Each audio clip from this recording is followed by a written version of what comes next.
So about 6 years ago, I just decided that I was done with this stupid boss that I had, and I decided that I was going to leave my 9 to 5. So I just told him to screw off and packed up my shit, and I went out to my car and I jumped on my yacht and I went and just like lived in the Caribbean for like 3 months. And it was exactly what I didn't do. Well, let me tell you the real story of what happened. I did escape the 9 to 5 though. I was able to turn my life into what I wanted it to be, but it was a process. It did not happen overnight. It was not something that I was capable of just bouncing out and jumping into some sort of like yacht and just go off and do whatever I wanted to do. It was a process, and it was a structure that I had developed and that I had worked on over time and time again. And so today, I'm going to take a little bit of time and teach you about it. So let's start by framing why you're leaving, why it is that you're interested in taking time away from what we're calling the grind. So the grind is where you are trading your time for money, where you work 8 hours and you get paid for 8 hours, and that's what you do for the most part of your life. But that's not really what we want. We want to be able to do what we want when we want, and that is how we escape the grind. So, first off, I'd like to offer the fact that it is a mindset shift. So, it's difficult for people to realize that when you make the change from trading your time for money, you are going to have to be in charge of your own destiny. You are right now, if you're still working a 9 to 5, you're asking for permission. Can I have time off? Can I do this one thing in this project that I want to go after? Can I do that project that I want to go after? If you're going to leave the 9 to 5, you're no longer going to have to ask for permission. You're going to have to figure this stuff out on your own. You're going to have to learn how to be self-dependent and how to build these systems that will help you escape, and how to make sure that you are in charge of your own destiny and that you can make sure that you have the mindset of a person who wants to solve problems, because that's the real thing here, is that if you are going to ultimately be able to leave your 9 to 5, you're going to have to solve your own issues. You're trading the idea of asking permission to do stuff for the idea that now you have to figure it all out on your own. On top of that, you're going to have to embrace a little bit of discomfort, because being your own business owner, steering your own ship, means that you are comfortable making the decisions on your own. So embrace that discomfort. Embrace the fact that you don't know. Actually, when you get further along in your journey here, you're going to find that you actually love that portion of it. I like the fact that, I have to figure out new problems all the time, that it's up to me to make this decision and figure out how this piece of technology works, or figure out how that piece of technology works. I love that portion of it, actually.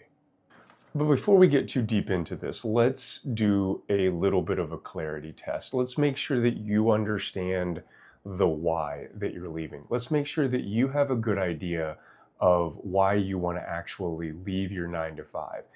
If it's just because you want to chase fame and wealth, then I'm not sure that this is the right video for you. I'm not sure that, this is the process that you're ready to buy into, because I'm not about winning lottery ticket. I'm not about overnight success. I am about a situation like in my personal situation, where it took 10 years to get to a point to where I'm not really that bothered by the fact that I don't know where the next paycheck is coming from. But between you and I, with these systems, I do really know where it's at. But I have the opportunity and the ability to go out and try new things, like creating a YouTube channel or coaching people on some of the problems that I've learned how to fix. So for you, I want to make sure that you understand your why.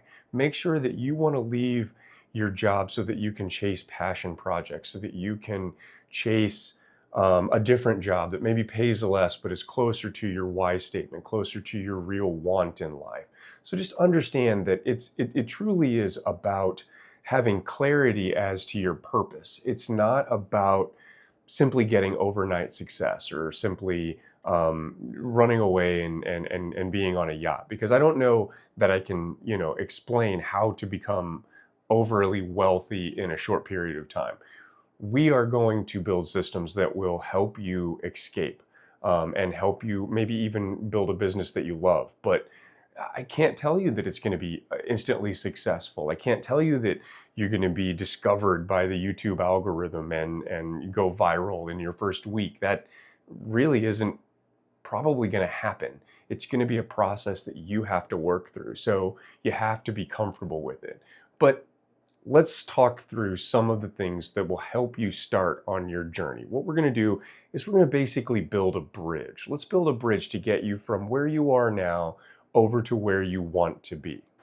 Let's start with finances, because this is a big ticket and a big key that has helped me be free from all the other stuff. So it's not just about income, though income is important. It's about frugal living. It's about being frugal in what it is that you are wanting and what it is that you're spending. I'm not telling you to go minimalist and wear the same black t-shirt all the time. If that's what you're into, then go ahead.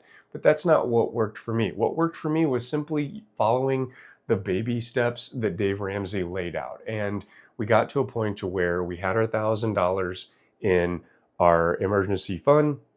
We worked our asses off and we paid off our debt. I think it took us 18 months to pay off our debt in complete. And then we built our emergency fund. And by doing that, it gave us a buffer zone. And we learned some lessons even at that point, learning that, like the emergency fund of 3 months of your monthly expenses really wasn't big enough.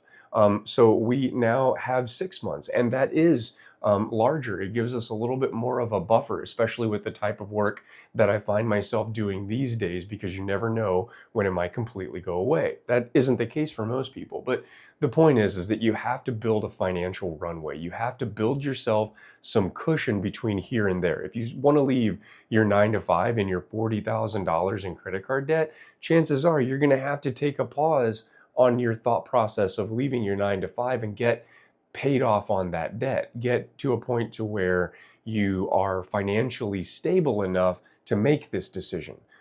I used Dave Ramsey's baby steps, but there are a lot of other options out there. I am a financial coach for this particular situation for the Ramsey project, and I believe in it, but that doesn't mean it's the only way to do things. So go out and find what works for you, or drop me an email and we can talk through your particular situation. And I'm happy to work with you on how it is that you escape this first financial roadblock, which is building that runway and getting yourself ready for takeoff. A lot of people think that when you start a business, it has to happen all at once. And I'm going to tell you from my experience that isn't necessarily the case. You can start a side hustle as a business. I know a person right now who we're celebrating together because she just got her first bookkeeping client. And in truth, I'm very proud of her because it took a lot for her to get to this point, but she's not ready to leave her 9 to 5. She's not even sure that ultimately that's what she wants. She might just want to make some good side income from this client or clients and be able to help some people with their journey on what it is that they're doing.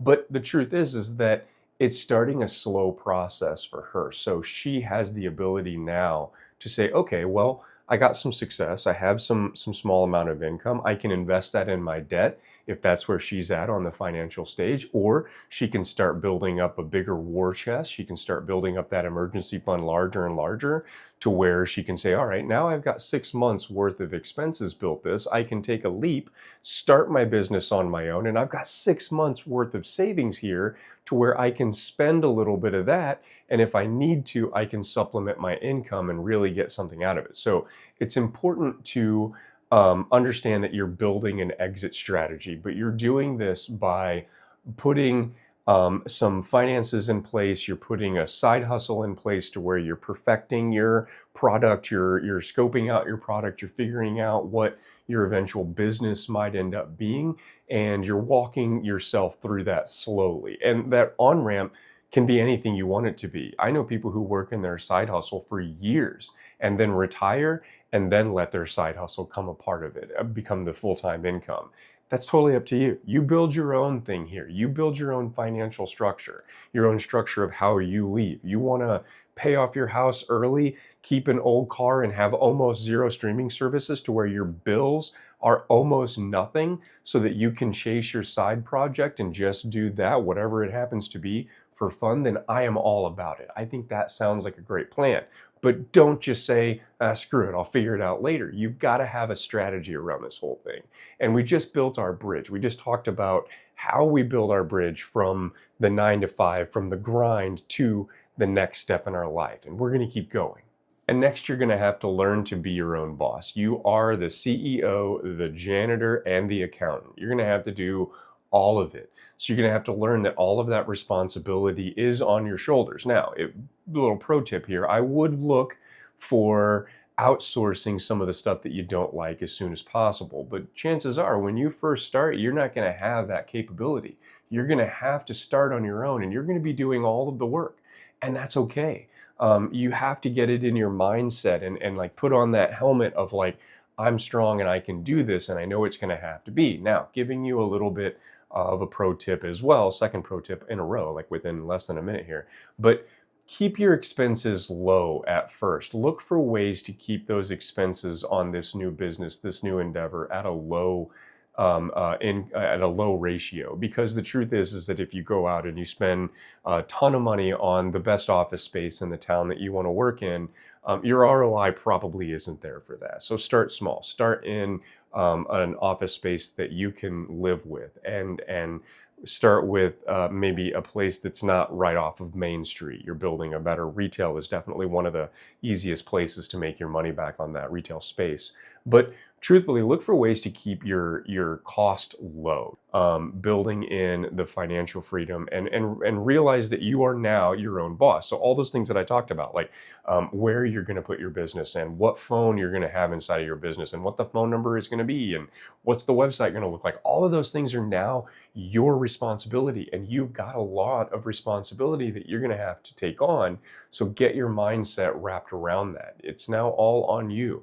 And lastly, what it takes to stay free is persistence. It takes getting through the rough times. It takes believing in yourself, believing that you know what it is that you're doing and that you can continue this path, and understanding that it's going to have ups and it's going to have downs, and it's going to take a lot of resilience on your part to make sure that you're staying at the top of your game and that you are staying at a level that you can work hard at the thing that you love. But it's not going to be easy. It's going to be work. There's no way that it won't be. It's going to have to be.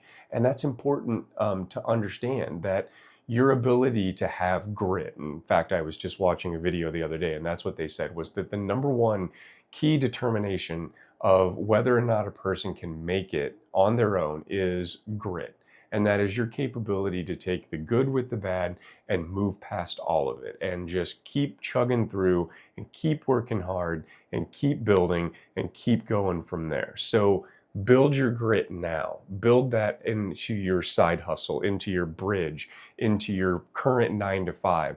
Be the hardest worker that you can be. Build yourself a financial bridge, build yourself a side hustle, and then leave all of that behind and go chase what it is that you love, because that's what we're really here to do. So that is it. I encourage you to share with me in the comments below on what phase that you are on now and maybe the next step that you plan on taking, because I love hearing from the viewers. And also tell me if this helps. If it doesn't help, I don't want to make videos like this. I am here to make videos for people that want to escape the grind, that want to, learn the process that I went through and what other people have gone through to get to that next stage to where they are chasing their passion project. I really appreciate you watching, and let me know if I can help. You can get a hold of me. My website is at the top there, and booking time with me is super easy. I'd love to hear from you. Let's work together and get you away from the 9 to 5. Other than that, I appreciate you watching. Goodbye. I did actually escape the 9 to 5 though. That is not even on, that's not close. What are you doing over here?